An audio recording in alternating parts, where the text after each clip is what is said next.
Please excuse the free trial and watermarks. I am a poor student, lols.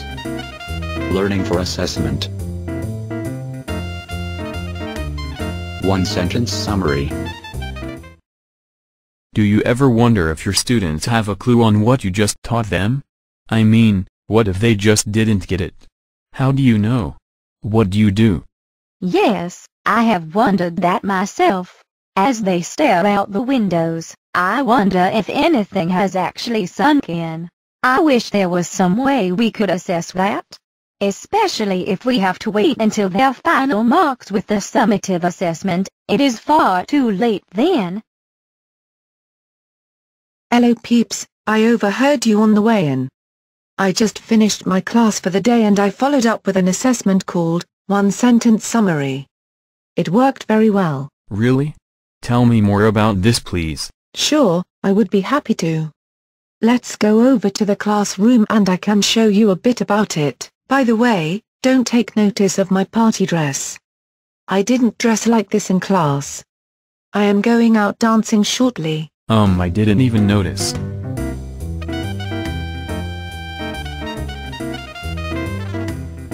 Basically what this is a way for us to measure what students have learned.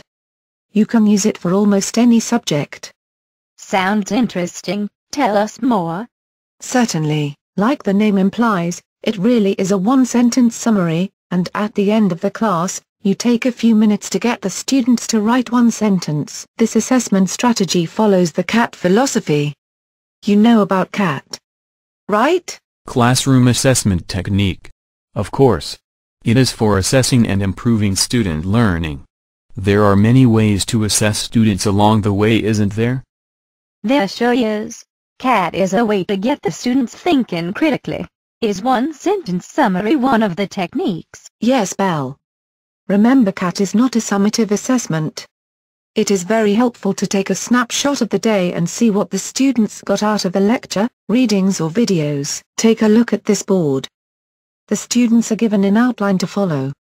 This helps them stay focused on the question, and like you said, help them think critically. These prompts then help the students focus on the one-sentence summary. Who did what to whom, when, where, how and why.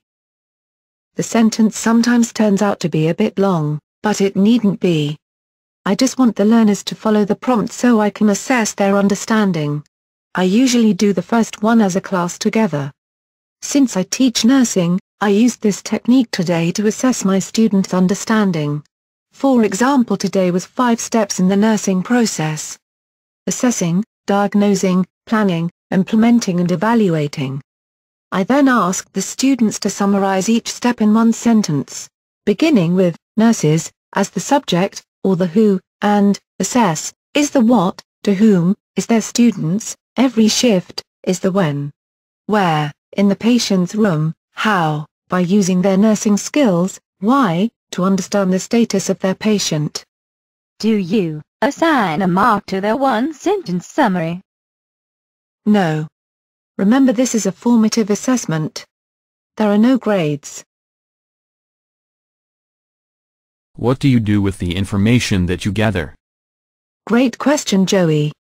I gather the papers and read over them. Not tonight though. From what they have written I can gauge their understanding of the lessons that were taught. I get it. There are really a lot of benefits of this simple summary. First, it gives us timely feedback. Second, it gauges understanding.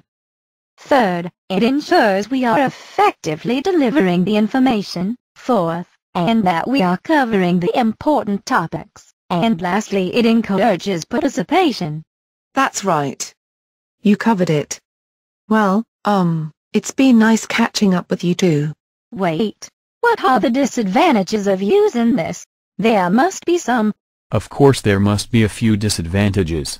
There always is. A few spring to mind right now.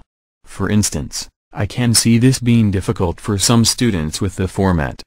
And, is this really a good evaluation of listening? The students might have understood the day's lesson but not be able to construct the sentence. I can also see this taking some practice. Bridget said she did explain it to her class at the beginning, and went through an example of how to use the one-sentence summary with her students. True dat. And I think that is important. How do you know for sure though that they didn't understand the lesson just based on the sentence? Maybe they just can't write sentences, and I wonder how much extra work this is for the instructor? Reading through all those papers. Yes, but how much time is wasted teaching, and it's not being understood? From what I gather, this is quick, and then you can take the general consensus and review it as a group. Yes, this is quick. And remember, it is not going to work for every subject. Any other disadvantages you can think of, Joey? Well, the only other thing is some students might get frustrated.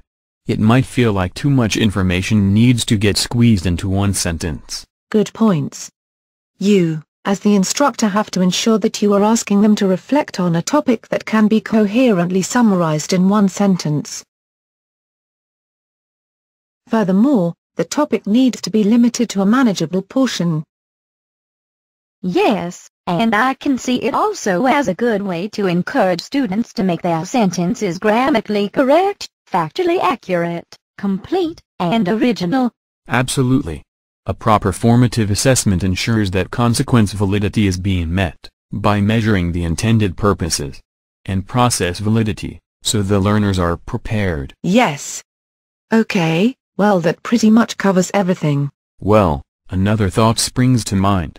If we ensure that the right level of complexity is delivered, we are going to provide a perfectly aligned course or program, and, if the implemented curriculum is aligned with the achieved curriculum, we just have an all-round great course. Don't we? That's enough, Joey. The poor girl wants to go out. Look, it's late. Why don't we all share a cab and we can discuss this further on the way?